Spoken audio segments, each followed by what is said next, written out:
In the first part of our discussion, we focused primarily on defining terms, and we agreed that awakening was our preferred term because it suggests both a process and an end goal.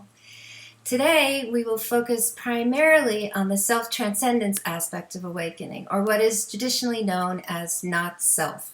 Any of the changes that are described by any of the suttas in any of the three vehicles always has other-centeredness at its core, because one has to alleviate the idea of subject-object dualism in order to know the nature of how things actually are. I'm hopeful, I guess, that neurobiology will be able to start delineating the existence of what we call pure awareness, so that it'll begin to move more in the direction of including a expanded definition of what self-transcendence is. I think this is wonderful.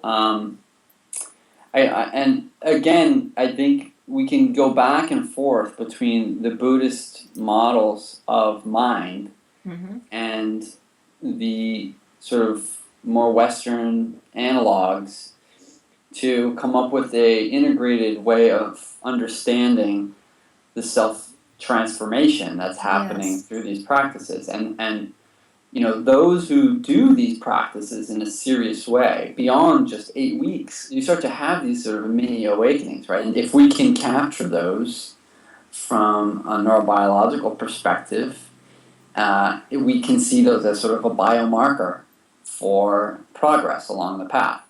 I see no conflict in doing that, and I don't think it's overly reductionistic. I just think it's another tool in our scientific toolbox to help us improve our lives in some way. So, you know, when I think about neuroscience and how it interfaces with Buddhism or clinical applications, I see it as just a tool for neurotherapeutics. It's a way that we are figuring out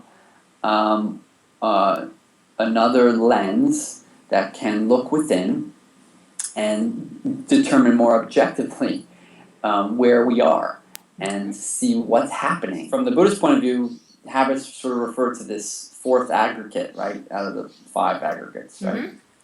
The samkhara. Yep. And in the Buddhist model of mind, this is sort of a defining feature for dispositional mental formations or volitions that make up oneself and the contents of mind. Yep. So, and from the Buddhist point of view, it's getting the insight into how those samskaras exist or how they work and where they originated from, and then also looking at, you know, the triggers, which objects trigger those habits. So I think there's a sort of an ethical framework hidden deep within there. Oh yeah. Because clearly there are, you know, sort of moral underpinnings that are driving some of these mental habits.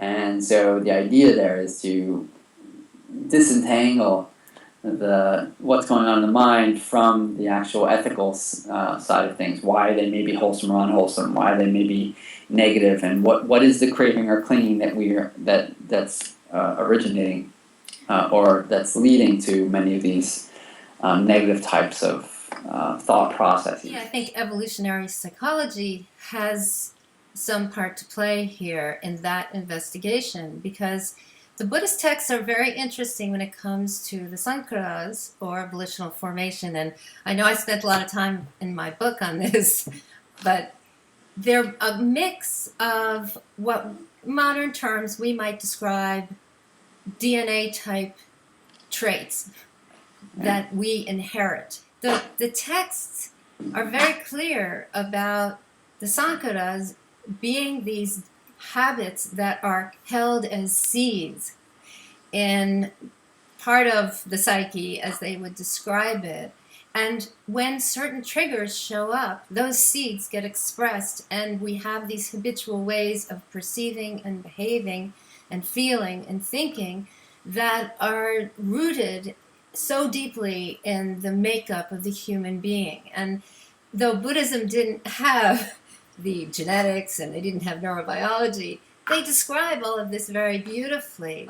I mean, there's a lot of interest now from the positive psychology movement is resurfacing to look at people who claim to have these non-dual experiences from multiple traditions, from Judeo-Christian, Muslim, other types of spiritual practices.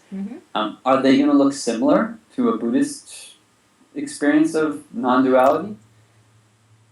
As a positivistic, reductionistic scientist, I would say yes, they should look exactly the same.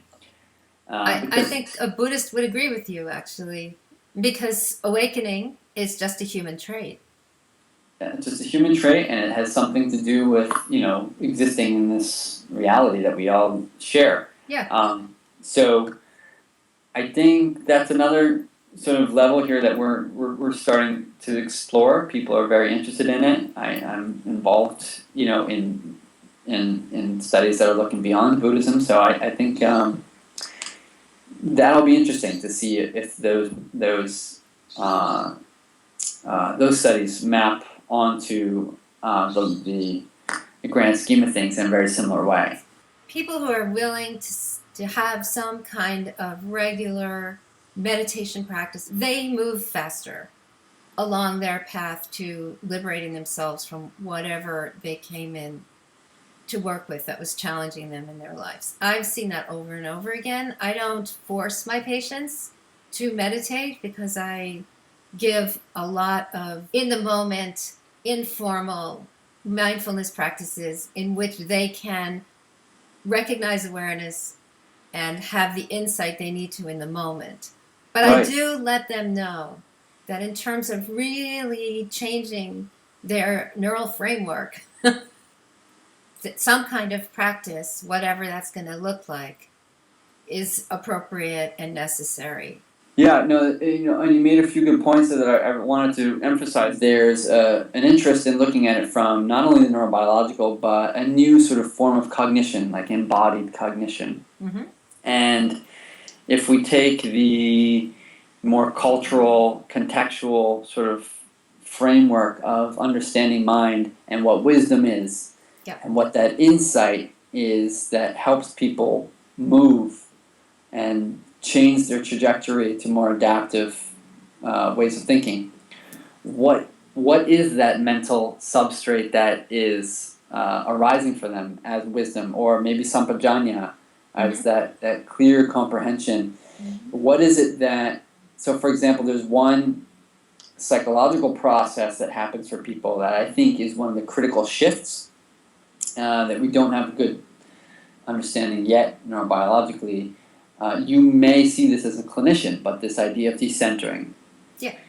So when somebody can actually shift from identifying personally with thoughts and feelings to relating to one's experience in a wider field of awareness, where you can engage with that object of attention without avoiding it or becoming entangled with your own awareness. So you're no longer someone who is angry or is depressed, but you are someone who's having a thought that is angry or that is depressing types of thinking. That just de-identification is probably one of the biggest shifts for people who are who have psychopathology. Am I right? As a clinician, would you say that? Yes, then when I talk about this with my patients, I'm introducing them to a phenomenological model of experience rather than a internally obsessed narrative experience. And embodied cognition, to me, is the fulcrum of awakening. It's the fulcrum of liberation for people. And the phenomenality, whether it's internal phenomena or external phenomena, experiencing phenomena as phenomena is the core of what I would say is not self. How are we going to identify these people, and how do we identify where people are at? I would say that the neurobiology offers some level of analysis where we can say, I mean, I can say right now, I think I have a pretty good idea of what the executive monitor substrate is. Mm-hmm. Not definitively, but certainly there's good evidence to suggest that, say the dorsal or anterior cingulate cortex and the frontal polar cortex work together to maintain a form of awareness on oneself, what's happening internally, and at the same time what's happening externally, and integrating that information to maintain some sort of goal. Mm-hmm. To me, that seems like a pretty powerful neurosubstrate for this idea of decentering or meta-awareness. Now, if you add that substrate to, or that sort of neurobiological characterization to a more situated, embodied cognitive perspective, which you can get at through some sort of interrogating or interview process, Mm-hmm. along with sort of a clinical perspective, and maybe even through having the expertise of a teacher, a Dharma teacher, Mm-hmm. to have an interview process as well. That collectively gives you a global picture of that self, of where it is Mm-hmm. in the trajectory of development. Just like, Erickson, for example, have these really beautifully articulated stages of development as we go through life, that map very well onto the typical conflicts that we experience. It's the transcendent part that is something, I think it's a pinnacle of human evolution that we're just tapping into now, where we have much more insight into our own process rather than just looking at it from the third person. Yes. So this is just the Buddhist meditation practice become a great model for disentangling the traditional framework of human development from sort of an enlightened perspective, which it goes beyond just the normal form of development, but is supposed to connect us back with the source of our own humanity and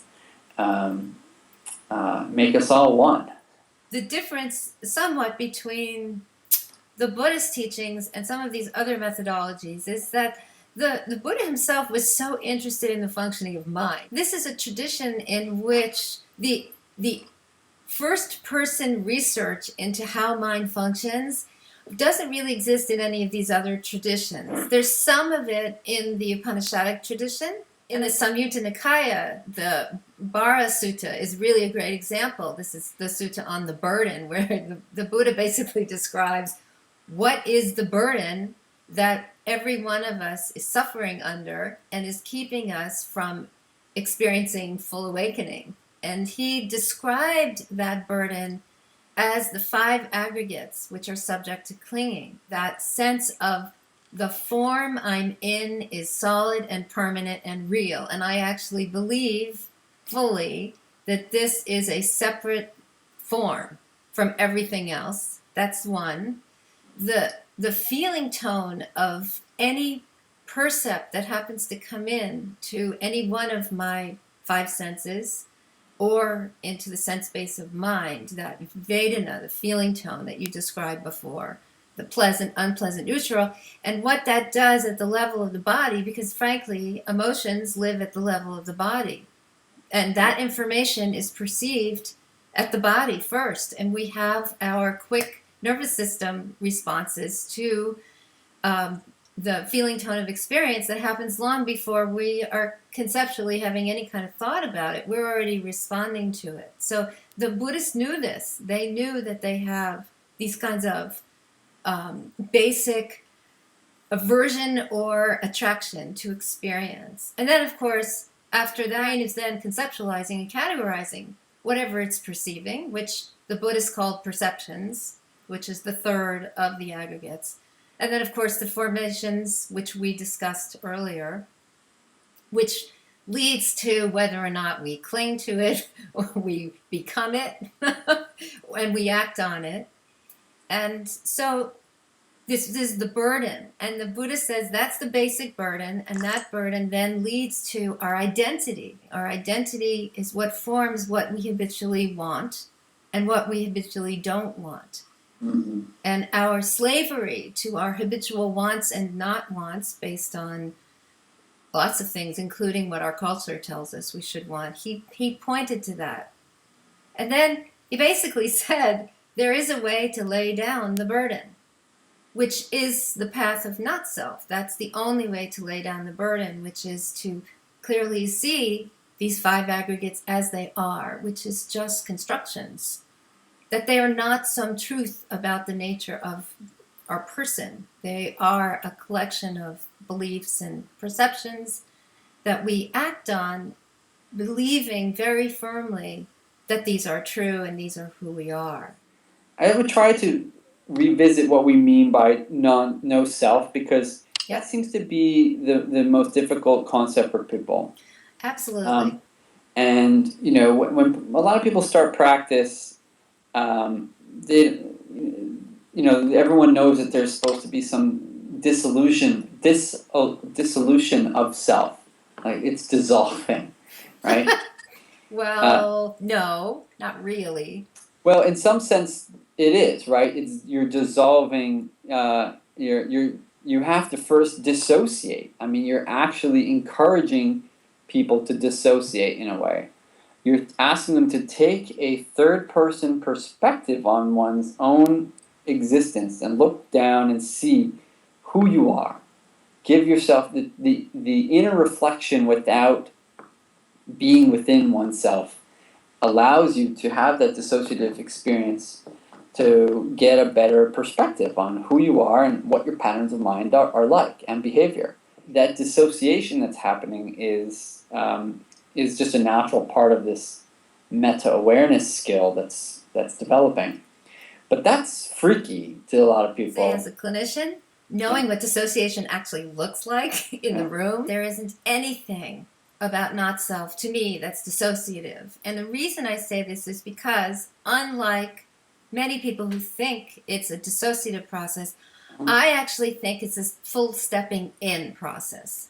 That what people are associated with is the story about the way things are, not the actuality of the way things are. And I think Evan Thompson, that is, he and I are on the same page with the idea that when you fully step in to the totality of what experience is, this is a fully associative process, but you're not associating with a false narrative of the way things are. You're now fully associated with the full-on, full embodied experience of the way things are, and that is what disentangles one from the suffering of the false narrative of a self.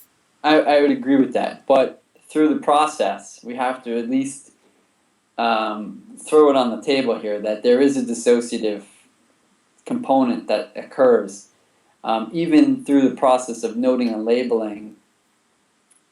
I strongly believe that there is a level of dissociation that happens, and it can be a healthy form of dissociation. I don't see that as necessarily one that has a form of pathology attached to it. I see it as a way of reflection during that time of moving from, self to no self. I think we have to at least, it's almost like a black box warning. There will be some level of dissociation happening. And if you're not prepared, it could be difficult. It's a bumpy path. Mm-hmm. I'd like to at least say that, because people go through these practices and they have very deep experiences that could be scary. Some people who experience being feeling like their self is nothing, or that they no longer have a sense of self. Mm-hmm. Have difficulties with that experience. So, my response to that is really, it's just part of the process of gaining meta-awareness. It's the ability to have an out-of-body experience with equanimity and clarity, to not freak out, and to see it like, what a fresh perspective. I see my mind as it truly is. People have a hard time understanding what no self is without a direct experience. I agree, absolutely. Many of these practices are very different from each other. So the practice of noting and labeling, I would say, is a separative practice. It's still still a dualistic practice. It's important for people to be able to do the practice in order to know that what's arising is not this absolutely true awful thing. It's actually a thought that feels bad. That's an important thing for people to be able to experience. Right. And to me, that's wisdom. That's knowing things as they are. And if it's a dissociation from the egoic obsession with the identity of the one who's in pain. I mean, a lot of this for clinicians is the idea of you're attached to an identity, the one who suffers, and looking at that identity as this is, in the way the Buddhist says, it's a collection of thoughts and experiences and feelings you've had that have all equaled up to this is who I am, this is who I'll always be, and I'll never be anything else. And in that way, the meditation practices, for me, they allow people to liberate themselves from the delusion, and I do call it a delusion, that the suffering self is all they are, or even what they are. Right, and I would say from the neurobiological perspective, we try to figure out correlates or substrates that can help identify your sort of attachment to self